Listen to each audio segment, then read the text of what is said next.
What's good? What's going on? It's Seth from Seth Talks TV. Without hesitation, only elevation. We're going to dive right on into it. So, today we're going to talk about a couple different topics. First thing I want to hit on is I seen a video the other day with some chick from Mexico talking about if we're not speaking Spanish, go back home if you're not native. Apparently, we got American citizens who left the United States and are making good money and are living in Mexico City, different things like that. And, they're not really being welcome and accepted, even though they're on visas and they are legal. Even though we got millions of people here that are illegal that are being accepted and protected, and nobody really gives a fuck. You know what I'm saying? And you got the best of our communities going down there, kicking it, not bothering nobody, living their best lives. And natives are telling them that if you're not speaking Spanish, we really don't want you here. We don't want you stimulating the economy. We don't want you, raising our rent prices and things like that. And I don't know, I kind of saw that and I'm like, it really put a bad taste in my mouth because it doesn't make sense to me. It's cool when they do it. It's a problem when we do it. So, and it's not like it's the worst of the worst. You're not getting nobody that's going over to Mexico that's killing folks, that's doing illegal things, that's hurting children, nothing like that. And that's happened here, and it's been proven. People have been prosecuted and people have been sent back who were accused of those crimes. So it's kind of funny, and I think that it should really wake up certain people's minds when it comes to the fact that we are so accepting of everything, but people don't accept us. And when we travel around the world, people are only really rocking with us because we're spending our money with them. It's not because they love Americans. It's not because they love the culture. It's because when we go down there, or when we go to Europe, or when we go to a different place around the world, people are rocking with us because they want our money. They want the dollar. It's not because they really fuck with us. So I think that's something that folks need to keep in mind, especially when they're traveling abroad, because you guys are talking about how much you really love these countries and how shit's so great over there and shit like that, and the treatment that you're only getting treated that way because you got money. So you're really tricking off. That's the reality of it. But keep flying across the world, keep seeing the world, but just make sure when you go places and you travel, take a little step off the reservation. Take a little step off the resort, and you're going to see how motherfuckers are living, and you're going to see why everybody's trying to get over here, because it's a dangerous motherfucking world out there, and the jungle is real. And so take a moment to really appreciate what the fuck you got over here, even if you ain't got a lot, because if you were born in this motherfucking country, you got a lot more opportunity than a lot of other people that are trying to race to get in here. So that's just a fact. So absolutely, there should be no reason why, people are receiving slander for going down there and spending their money. But I digress. It just doesn't make any sense. Especially when you got people riding, jumping on top of fucking cars, people that are privileged, that really, grew up rich, have a lot of money, and they just are fucking bored with their lives. They don't really have anything exciting to talk about. So all of a sudden they want to be activists for particular causes, specific causes, not no shit that really is like, they really have to take a stand on, just being anti whatever the fuck, so it doesn't make a lot of sense, but it ain't making them no money either. And think about the type of people that are able to have the time to go outside every day and protest and do nothing. Motherfuckers that ain't getting no paper don't have time to do that. That's only people who have money, who are established, who, come from some type of wealth. Do they have time to sit out in the streets, blow shit up, destroy shit, and do absolutely nothing but create chaos and make people's jobs harder? Like, let's be real. After a motherfucker lose their job, they're looking for a job within that day. And they're not out there like, oh, I want to go protest. Like, nah, they're not doing that. That's not how that works. So, makes sense to you, doesn't make money to me. I mean, it's cheaper. It's cheaper living in those countries, and there's also people as well who live here half of the year, and they go to those other countries half of the year. You know what I'm saying? And they spend their money. But ultimately, it's stimulating the economy. I mean, I get it. You guys don't want to have to pay the higher rents because they're seeing more American citizens are used to paying those type of rents. But at the same time, you gotta have something that's concrete, that's solid, an industry that's gonna pay you money or have your own business, no matter where you are, because it could be taken away at any time. So you gotta be prepared for that, be ready for that. And the bottom line is, if people are gonna keep coming over, ain't really a lot that people can do as far as if they're moving over there for you guys to deter them. You know, vacations are one thing, and you guys are benefiting from hospitality industries and things like that. But when it comes to people deciding they want to leave and they want to go down there, there's really not a whole lot you can do about that, especially if it's allowed. So you kind of just got to get with the times. It's the same thing with the AI. You got to get with the times. You can't be sitting around talking about how AI is going to be bad for people and people are going to lose jobs. You better get your ass on a train, because the train is going. It's shooting right past you. Whether you're on it or not is whether you're going to be successful or not. You're either going to make money and blow up with it, or you're going to be left behind talking about how it didn't benefit anybody and things like that. So just why wait? You know, we had the Industrial Revolution. We had the stock market crash. We had things that people saw coming that people decided, okay, well, we're just going to wait it out and see. When you know it's coming, it's time to capitalize. It's time to start investing. It's time to start multiplying. It's not time to sit around and talk about how terrible it's going to be. When the internet came around, people were talking shit about it. I can't imagine. But look at the way that it's changed our lives. Look at how much it's benefited. And some people could say, oh, it's changed our lives for the worse. But at the same time, it's coming, it's here, and it's changing things. And you're either going to adapt or you're going to get left behind. It's survival of the fittest. And you have to adapt. You can't be stuck in your ways and expect to be successful for the next 25 to 30 years and expect that things are going to stay the same. That's not reality. That's not what's going to happen. So that's just, you got to get with that shit, man. It's not making a lot of sense. It's not making money, and people have to mind their own business. And I say mind your own business as far as minding what's your business as far as your finances are concerned. Who cares about what it looks like? What matters is how it's affecting your life. That's why learning about politics, learning about money, learning about investing is important. It's not about how you feel. It's about how you're going to feel in the future if you don't take advantage, if you don't capitalize. That's just the bottom line. This shit, at the end of the day, you can't do a lot without money. Principles, morals, what you stand on, what you believe, and have information is extremely important. But you can't do much with it without having money. That's the sad reality of it. And you got to find a way to capitalize on what you have and use the cards that you're dealt to generate that revenue to be successful. Something else that I want to talk about, especially in our community. We got kids in Indianapolis getting shot, hanging out downtown. Parents are nowhere to be found. And the sheriff's sitting up there trying to adjust the situation. And he's trying to say the uncomfortable thing that we all know that he's trying to say, that it's our community, it's our group of kids that are down there late at night.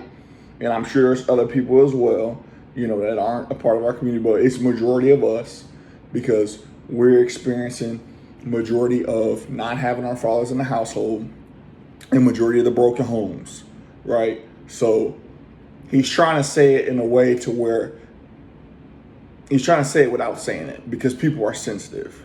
But the bottom line is the police, the sheriffs, you know, these people are not here to prevent your kids from doing stuff that they're not supposed to be doing.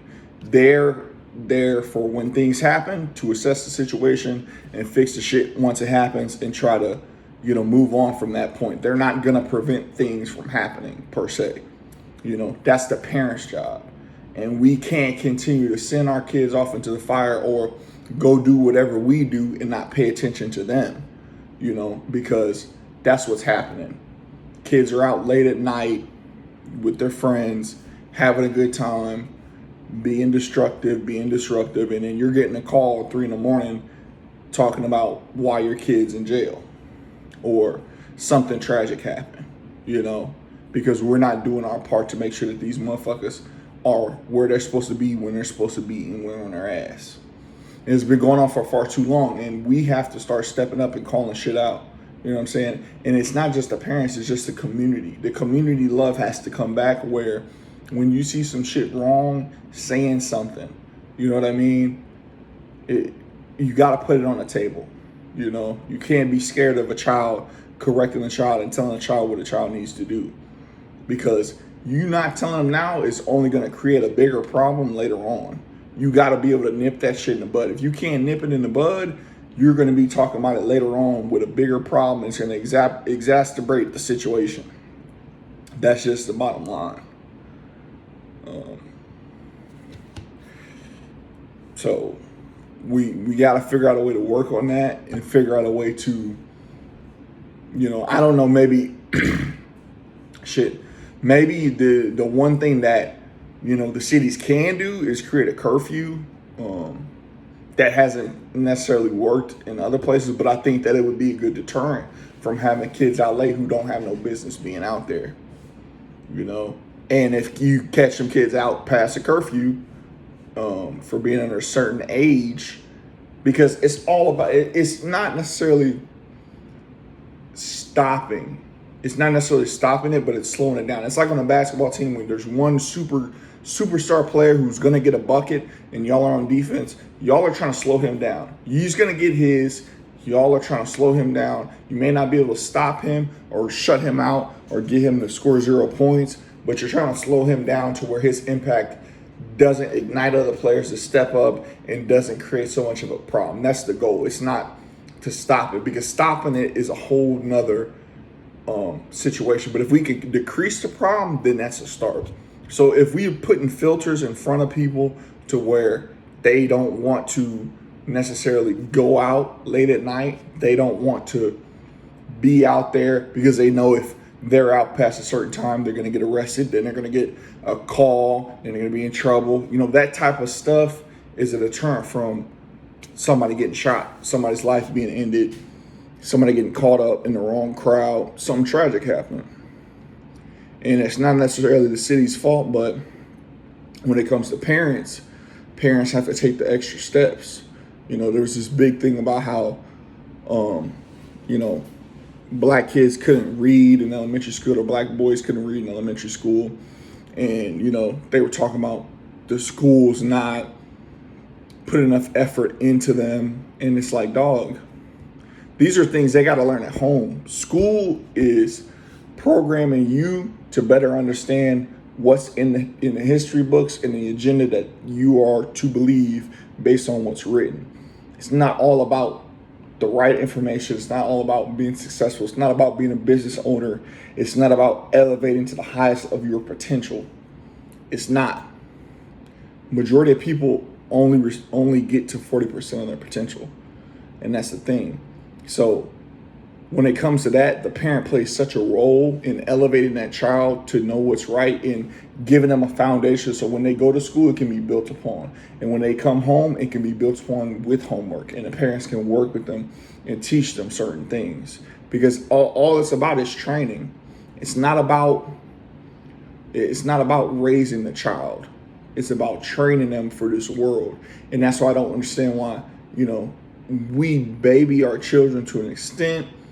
And it's okay to have your childhood and be a kid, but at the same time, at a certain point, it has to start getting you ready to be an adult. Because there's no reason why, when you graduate high school, you shouldn't know how to budget. You shouldn't know about credit. You shouldn't know how to get a brokerage account. You shouldn't know about Roth IRAs.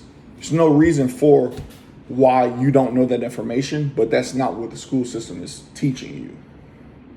So we got to do a little bit better when it comes to that, and being examples that we want to see when it comes to these kids knowing the things that they need to know.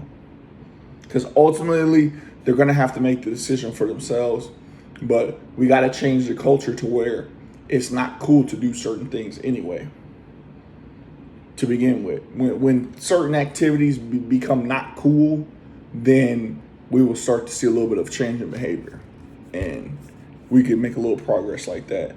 Because there's plenty of other cultures where they watch some stuff on TV or they listen to some music, but it doesn't actually change how they go about their lives. They look at it strictly as entertainment. We're looking at things that are entertainment as how we should be and how we should live our lives. And part of that comes from the fact that we're not having a solid foundation at home and concrete values to where we don't stray away from it, but we can still indulge in a secular world, but know how to live a righteous lifestyle, know how to be successful. Because it doesn't affect other communities. It does, but it doesn't affect it in the same way that it affects us. They're able to push aside what's entertainment from how we're supposed to be living our lives, so very important to know the difference. And it's very important for us to have that foundation to lean on. That way, when you don't have something to lean on, and when kids go to middle school and they're being heavily influenced, and things are being talked about at locker rooms and things are being talked about at high school football games, that kids have something to lean on and they know what they stand for. Because it takes a long time for some people to figure out what they stand for and what they believe in.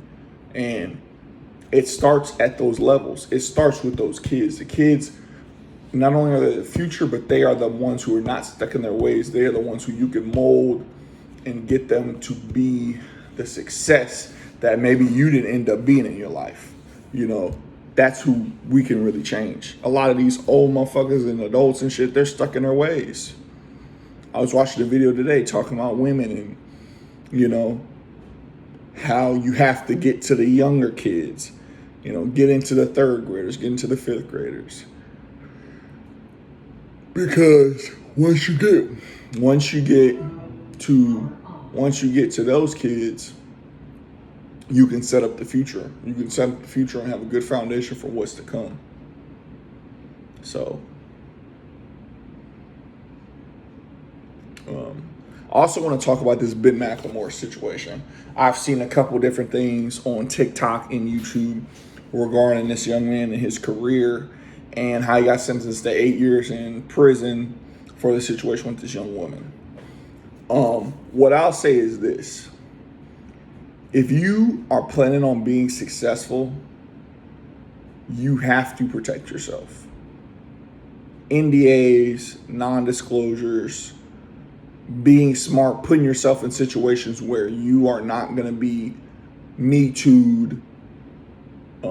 It's hard to just say be careful and be smart, because there's been times where people are being accused of things that they've never met before, but at the same time, you got to protect yourself first. You got to cover your own ass first. It's becoming very, very common in mainstream media for especially successful black actors, athletes, to be targeted or for something to come out that says that they did something. There's people sitting behind bars right now that are your favorite childhood singers and actors that were accused of some horrendous things. I'm not saying it's true or if it's true or not, but the bottom line is this, dog. When you become successful, you become a target. There is no, everybody loves you, all that. That's not real. That's not reality. The more success you gain, the more likely that you're going to run across some bullshit. And you got to protect yourself. You got to have a team. You got to have people around you that are willing to let you know if a situation is something that you don't need to be in. And sometimes you got to take your ass home. Sometimes after the initial event, you got to go home. You don't got to go to the after party, because at the after party or at your hotel, that's where people are waiting for you to fuck up, for you to make a bad decision on alcohol, and for you to throw it all away.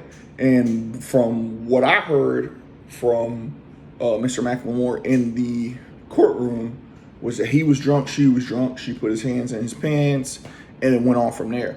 But ultimately, when you are successful like that, you cannot put yourself in those situations. Whether she was drunk and you were drunk, y'all are both drunk, whatever.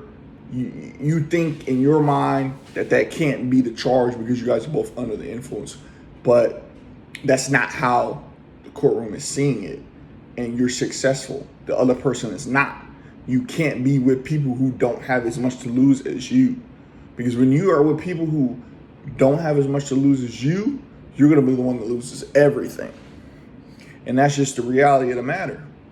Because nobody really cares about you the way that they think. Everybody's got an angle. Everybody's looking for a come up. There's good people, but at the same time, people just popping up, coming out of nowhere, that should be a red flag. And you got to have some type of sense and some type of smarts to start seeing things, especially when you're getting money like that.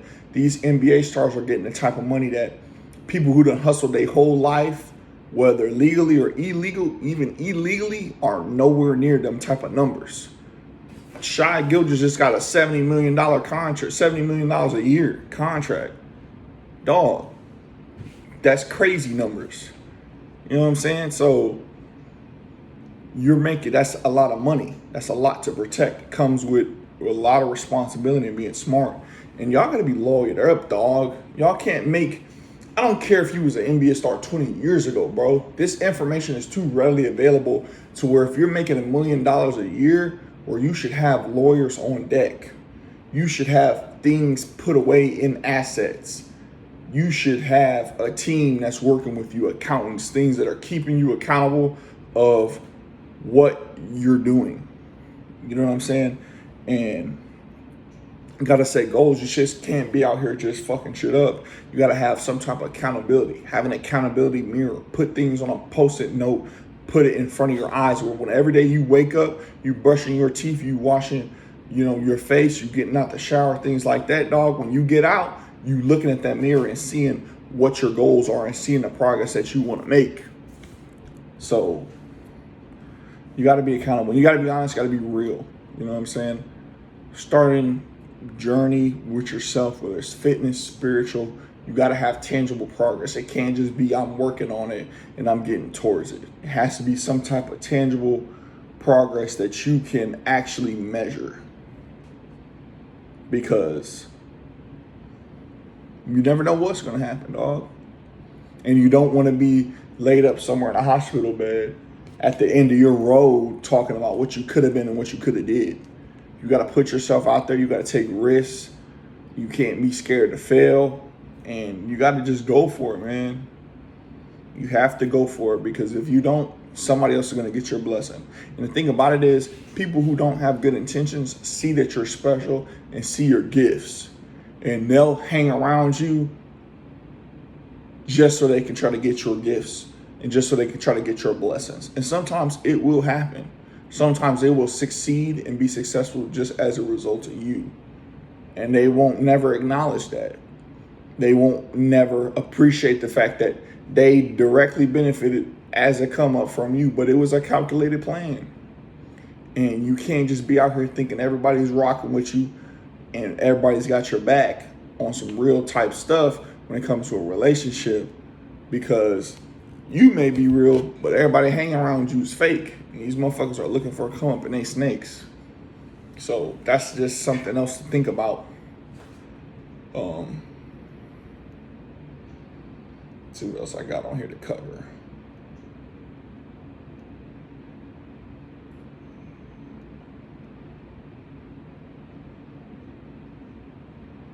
So that's pretty much what I got for y'all today. Just start thinking about this type of stuff, man. Especially if you're young, start thinking about this type of stuff, start planning this stuff out. Almost every video that I've seen when it comes to a person who's older giving advice on their 20s is telling young people, don't be tricking off in the club. Don't be just buying bullshit. Focus on these years to grind, to stack your money, to invest, to look to the future. A lot of people aren't doing that right now. You see some people that are successful, super young, super duper rich, but those are the anomalies. Majority of people are not successful. Majority of people you went to high school with, you don't see them, they disappear. You look them up on Instagram and they're doing some totally different shit. You know what I'm saying? Sometimes you could see it, sometimes you couldn't. Like, oh, okay, I could see that person was ain't gonna end up doing something like that. That makes sense, right? But a lot of them aren't getting paid. A lot of them are not successful. A lot of them aren't building real estate. A lot of them aren't building assets. They're just living their best life, as you know, motherfuckers like to call it, right? So they live their best lives for 10 to 15 years, and then they're 35 years old and they're looking around like, damn, what am I gonna do? How am I gonna get successful? How am I gonna get to these levels when we hit the 25-year motherfucking reunion and be who they wanted to be and show up in a limo or a Cadillac or whatever, you know what I'm saying, and stun on a motherfucker. They have no idea how they're gonna get there, right? And they're not working towards it. You gotta plan, you gotta set goals, and you gotta go out there and get that shit, dog. So, like I said, dog, tune in with me next time. Appreciate y'all time. Like, comment, share, subscribe, and we're gonna keep these motherfuckers coming. You dig?